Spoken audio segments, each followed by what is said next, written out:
Hi. Hello. Hi, I'm Siris Raquel Rivas-Verdejo, and I have my wonderful friend Loredana here. You want to say hi, Lore? Hello. Hi, everybody. Hi, Siris. We wanted to chat and get to talk with you all about, I realize a topic that I sometimes resist, and I haven't told you this. Oh, wow. Yeah. Surprise! Surprise. Yeah. That makes things more interesting. Yeah, I keep you on my toes. You're not too mad at me? No, not at all. I'm amused as well. Thank you for that. Thank you for your acceptance and allowance of my like all over the placeness with it all. So I've actually resisted this topic, and we're going to be talking about what does it mean to be a powerful woman. And I love that I get to speak with you, who is one of my fellow powerful women, and we're both have had very different experiences with power and with being a woman. And then how it is to be a woman in different parts of the world. Yeah. I think that there's our cultures and our regions and our experiences influence that. But I have resisted talking about this sometimes because I don't really see myself as a woman all the time.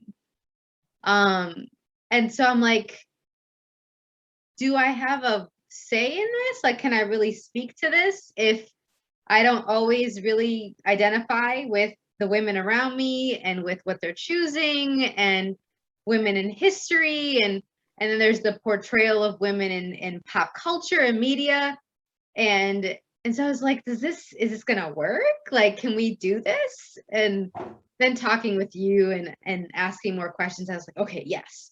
But let's do this our way. How about that, Lore? Yeah. Well, I agree with that. Let's do that our way. Well, I'm so happy that you mentioned that you do not define yourself every time as a woman. I mean, you do not just say, okay, I'm a woman, and then that's it. Because for me, it has been like this for, I think, 3/4 of my life. I never used to see myself as a woman. I mean, it was a sort of woman, yes, but missing with something. Because I looked at myself and I looked at my friends, my girlfriends, or women I used to know, and there were so many small and big differences in the way of talking with other women, talking with men, or regarding themselves, or finding their own place in the society or in their job, and so on. There was such a great difference. Yeah. But now, lately, just through books, okay, and through the examples of great women in history and also in our culture, or even in comics, even the Movies and women. TV. Yes, yeah, because they are symbols. They are symbols. They're not just movies. They are symbols of some layers of being a woman or being a man, which are not very usual in our culture. That's Yeah. why they are called powerful or super woman, superman, or something like that. Heroes, And heroines, all of it. Yes. yes, yes. And why they are heroes and heroines? Because they are courageous, not because Well, that's they. one attribute. And I think that's the other thing that I would love. And anyone that's here, say hi, let us know you're here. But then also, I kind of wonder if you'd like to give a little play with me about this, Lore. I wonder how many different adjectives all of us together can come up with to describe powerful women beyond the word powerful. Like, what makes them powerful? And like, use these descriptive words and go ahead and start popping them in the chat. We'll read them off. We'll add our own as to what you get really is what makes a woman powerful. And that I get that powerful women invite everyone, including men, to also tap into their power. That's one of the characteristics. I'm going to pop that in the chat.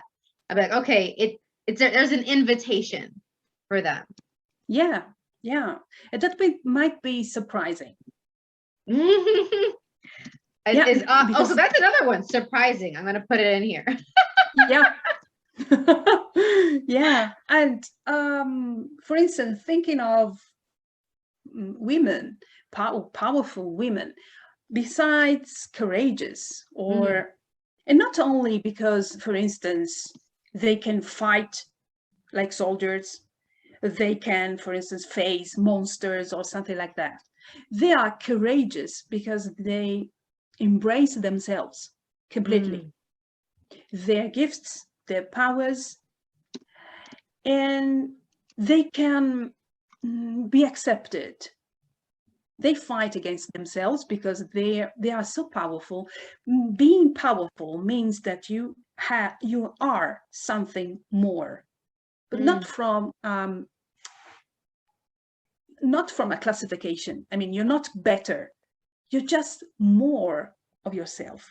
So would you say that, like, if I'm hearing you correctly, that it would be somebody that's constantly like expanding or exploring, like they're continuing to go out of their comfort zone, or like how would you put that?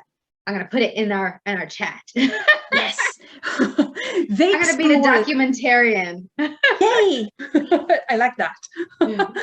Yeah, we can paint also some paintings of a woman, of a powerful being which has, for instance, women's body, for instance. Oh, I love that. So that's actually, you know me, I love talking about bodies. And interestingly, when I was thinking about this conversation and like really sitting with, so what does it mean for me to be a powerful woman? It actually, the word that came up was pious, as in like someone that is full of faith.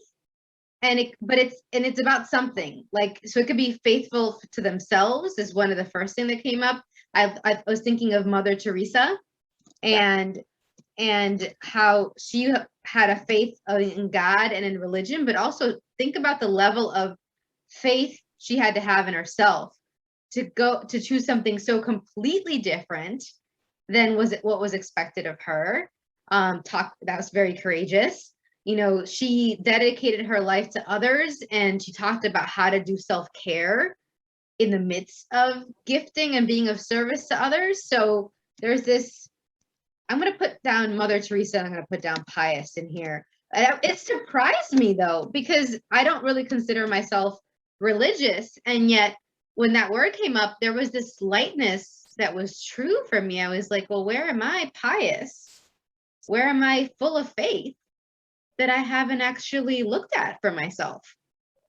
And that definitely plays into the Priory of the Orange Tree book, which is also, if anyone hasn't already been tapping in, we're talking about this as well, to invite y'all to continue this conversation with us as part of the Messages from Books community. That we've been doing monthly calls on different books. We had an amazing call with the Percy and the Lightning Thief. Then we talked about Conscious Luck with Megan Silito. We had last month with Greg Byers. Hi, Greg's here. Hi, Greg. About The Alchemist. And Greg is chiming in. He's saying the powerful don't need to prove they are powerful. They invite others to join. They also encourage others, including the men in their lives, to be greater. There is no fight. Yes. There is this whole inner turmoil about it, like when you're talking about like actually them accepting themselves and embracing themselves. It's interesting when you said fight before, and maybe I'm misinterpreting what you're saying, but it's like, it's not so much that they're fighting against themselves, a little bit maybe as they're wondering, can I do this? Like, can I like put my big girl pants on and do this? But it's a lot of times an awareness of like, how well is this going to be accepted by other people? Because I know this is going to create more, but are they willing to like go along with the fact, my awareness about like, hey, this is what's required right now. This is what's going to create more. This is what's going to open doorways here. Yeah, because so many times people hate the heroines and the heroes. we're shaking things up. Hello. And there's a lot of shaking things up in the priority of the orange tree. Like, I love the characters in there. I love the men, the women, all these different, I love the dragons. I love the dragons in there. The fantastical creatures are all over that book, even when they are not told about, but you can find them because they are there underlining. And I get that in some parts of the book. These fantastical creatures with their relationship with the humans help them to accept more of themselves, and above all, to accept those aspects of themselves that the humans do not like or judge. That's so true. Thank you for pointing that out. And like, I wonder, like, I think that's one of the things that stopped me from being so resistant to this conversation and to acknowledging where I truly am a woman, where I am a powerful woman, where I'm inspired by other women. Because they really do. When I see that, I'm like, oh, wait, that's actually a gift. Oh, I don't have to judge myself for this. Okay, cool. Let me do that. Like, I just had that recently. I finally, after, I know I'm behind. Sorry, y'all. I've been a little busy. I finally saw the movie Wonder Woman with, was it Gal Gadot? Is that how you say her name? The actress. And I'm probably mispronouncing it, but I finally saw it and I was like, oh my gosh, this is the kind of representation and the kind of stories that I would have loved, that I asked for as a kid. And I was like, why are all the women in the movies, they're crying, they're screaming, they're helpless, and I was just like, that's not true for me. What's going on? And so that was part of the resistance to even identifying as a woman for so long, because I was like, well, if that's what a woman is, and that doesn't vibe with who I am. So I don't fit in with those people. with those people, with those women always with the handkerchiefs under their eyes because they scream and they just cry. No, please. And it's not that it's not okay for us to cry and be vulnerable. There's definitely that. I think that I went the other extreme and would not let myself cry and was always trying to be doing everything myself and not really receiving for so long. So I get that there's power in being willing to receive and being vulnerable. So I'm going to add that to our list as well. And there definitely shows up in some of the characters in the story that I was just blown away by, like all the different ways that it shows up. We have some chiming in. Joan of Arc was killed as a witch by the quote unquote church because she became too powerful. So all through history, women were killed because of the influence they had, because some few were threatened, not all men, just a few. Yeah. Yeah, Joan of Arc was coming up for me. I actually have her written down as somebody that was super inspiring to me, and her story and her journey. And was like, how many of us resist being really powerful women and really tapping into our true power because we're worried that we're going to be killed off, or we're going to be assaulted, or we're going to be imprisoned in some way. Or despised. Yeah, that's that word. Ooh, yeah. Despised and not judged as a woman, because a woman is not too powerful. It's not too powerful. Just enough. Just enough to get a couple things done. Not too powerful. Don't be too much. No, don't be too much. Because if you step beyond that line, you can be dead. And I think of Anne Boleyn, for instance, the second wife to Henry VIII. We're back in England in 16th century. She was so courageous. She was powerful, and she was killed because she was too powerful and too ready to be powerful. Yeah. And she was unstoppable. This is another term for being powerful, because powerful beings, both women and men, are unstoppable. I'm writing it in. You're talking about Anne Boleyn, right? Yeah. Yeah, I'm writing her name down. Okay. Unstoppable. Are we actually willing to be unstoppable? Like I've declared it, multiple times. I say it all the time. Like my mom supports me, and she would tell us as kids this all the time. Like, if you really want something, nothing will stop you. Like, if it's a mountain, you're gonna go over it, you're gonna go around it, you're gonna drill through it, you're gonna bury under it, whatever you gotta do. But if you're saying it hasn't shown up yet and you haven't gotten it, then I guess you don't really want it yet. So like, do you really want it? And she'll go like this to us. And I was like, we'll be like, yeah, okay, Ma. Like all three of us, we're like, okay. And then we'll like get to work and we'll like do it. So we don't let anything stop us. And so as soon as I go into in those moments, because we all have them, of like, oh, can I really do this? Like, is this really gonna work? Like, I really would like it. I get that this is gonna be like amazing. This would make me really happy. And then you perceive all these blocks and all these things. And I was like, all right, is it about going through it? Is it about pulling them down? Is it about going under, around? Like, Yes. where are my like the cables for like the what is it called when you're like scaling the caves, the caving and the rappelling and stuff? I was like, all right, well, my rappel cables here. Let's do this. Yes, you can find different ways to go and for your target. And this means to be unstoppable. I mean, you can stay there for months, sitting there trying to figure out, but you're not relenting. You're not willing to go back. You just want to go on, forward, even 1 inch, even 1 step, and then you stay, and then you stop. Okay, that's fine. But even that's fine, because being unstoppable doesn't mean that you just go. You have to go. You are compelled to go. No. And there's a comment in the chat about that. Like, clarity helps to be unstoppable. So if you're not really even clear on what you want or where you're going or how to go about it, it makes it harder to like be unstoppable. So getting rid of all this stuff that's in the way of you knowing and having that clarity is also really beneficial too.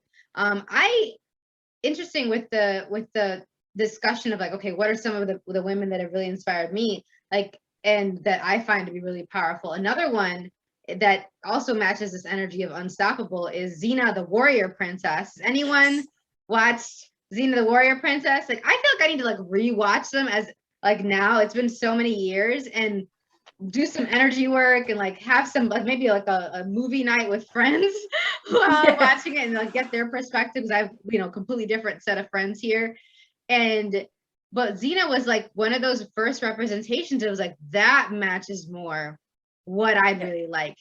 And she's a Kiwi girl. Yes, exactly. Yeah. She's in New Zealand, like the actress, Lucy Lawless is from New Zealand.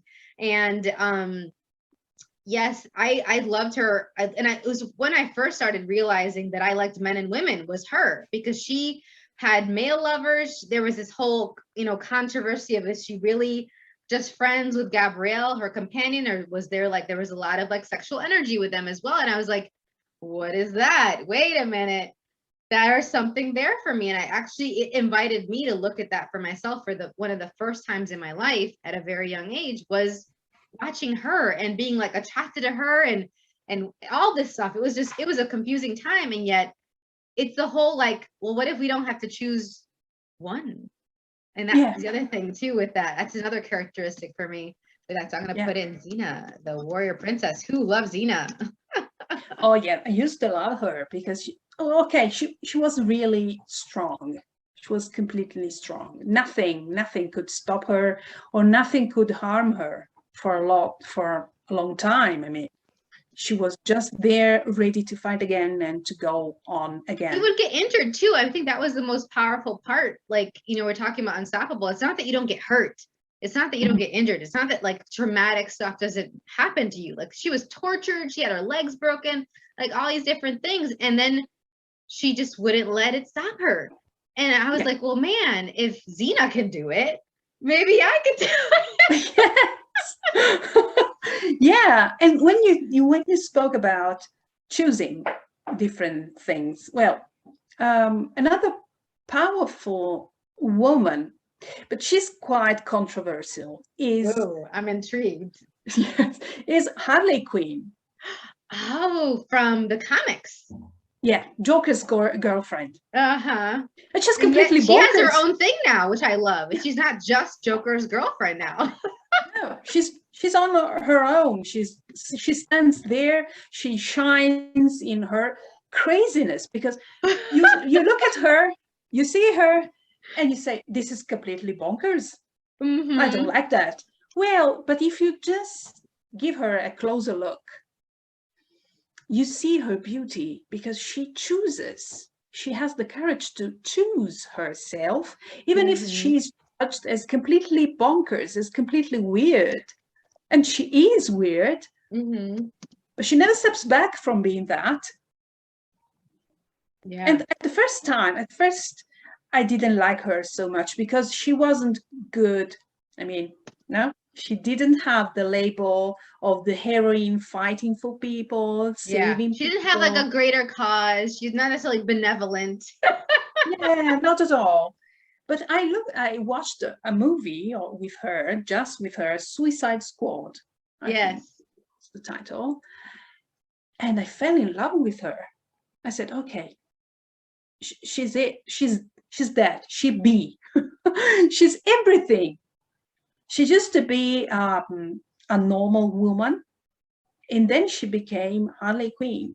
Just choosing, just dying because she died and went back to life, even if not physically, but in a sense, she left her body and came back with a stronger body, a completely different smile, a completely different, face, but she was her.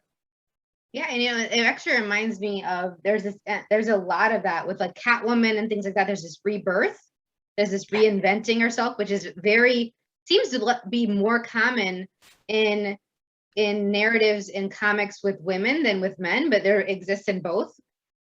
Somebody mentioned, yes, warrior princess, you like it? Awesome. Yeah, I'm right there with you. And then Pink is unstoppable. There is several actresses and singers that are unstoppable beyond judgment or their childhood, yet they've reinvented themselves. I wrote that down. And one of the ones that you had mentioned to me was also Madonna. Yeah. How she reinvents herself over and over and over again. Like she's not as popular, and not sure if this generation now knows of her as much, but when we were growing up, like Madonna was revolutionary. Like the things that she was choosing in her personal life with her music. And then she would go from pop to ballads and romantic ballads to country music to like, it was like all over the place. And she was just like, what's going to work? What's going to be fun now? She did like the whole scene of like, Indian and Hindu kind of music. And it was just like, all right, Madonna. And it was just fine. Like it was like, all right, that's Madonna doing her thing. And I think that the whole bonkers word that you're using, I think that not always doing exactly what everyone expects of you is considered crazy. And yet, man, does it shake up our worlds and invite us to more. Yeah. Yeah. And I used to love Madonna because she was always different. Because if you look at her pictures when she was 20, it's completely different. Oh yeah. But she's Madonna. You cannot all of them are her. And she's more than that too. Yes. She's always Madonna, but always different. Oh, there's a comment in the chat about infinite creativity. That's another way to put it. Yeah. Yeah. Very cool. Yeah, indeed. And she was courageous enough and brave enough just to go to explore sex. Are we allowed to say that word? Sex? You mean that? I perceived that people in our word like as soon as you said it, like she said it. It's like it was here waiting for us to acknowledge it. Yes, sex. Like, and her choosing to actually not be in a relationship with the father of her child. She's like, I'm gonna pick exactly who I want to have a child with, and I'm not gonna make it significant. I'm not gonna say I have to be in a relationship or married to them. This is just who I'm choosing to have my child with. And then she ended up marrying somebody else later on and all these things. And so, yeah,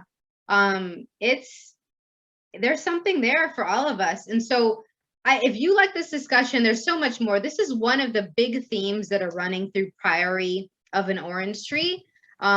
Here's the cover of the book. Loredana has it for us. Look at that dragon. Yes. If you want to talk to us about dragons and creation and travel and how the intersectionality between religion and women and men and relationship. I mean, there's like royalty in here. It's a whole other world. I can't wait to have this in a movie. Like I've told Loredana, I was like, when's the movie? What do we need to do to have this out in the world as a movie as well? Until then, I definitely we invite you to join us in a conversation. We're going to be continuing this on Thursday, September 2nd. It's going to be 2:00 Eastern US in New York time, and then 8 p.m. in Italy, where Loredana is. And we're going to be talking about everything that we're aware of with the book. We're going to be inviting everyone else to share their awarenesses as well. There's an additional comment in the chat says there's fire and volcano energy in the word powerful as well. Yeah. That doesn't show up in the book at all, right? No, not at all. So if you like those energies and you'd like to continue this conversation, please let us know. I'm going to pop in the information also in the chat. It's really easy to join us and have the discussion. And we're providing an audio replay as well of our discussion if you can't make it live. But I hope you can make it live. It'd be really fun to have you. Thank you, Loredana, so much. Always a pleasure to talk with you. Maybe the next time we'll do a Facebook Live, we'll do some more English and Italian, because I love listening to you speak in Italian. Okay, yeah. Why not? From me. Yeah, let's include Italians as well. Thank you so much, Siris, for this conversation, because we explored some great women I love so much. And there's more. So if you all know of any other ones, please inspire us and add to the list. I'm always looking for other ones that I have forgotten about or that I can revisit, and then ones that I've never known about before. So pop it in and comment under our video for some of the other powerful women that inspire you that you know, and maybe some other attributes that they have that you'd like to acknowledge that maybe you have as well. Hey. Until next time, bye. Bye, thank you so much.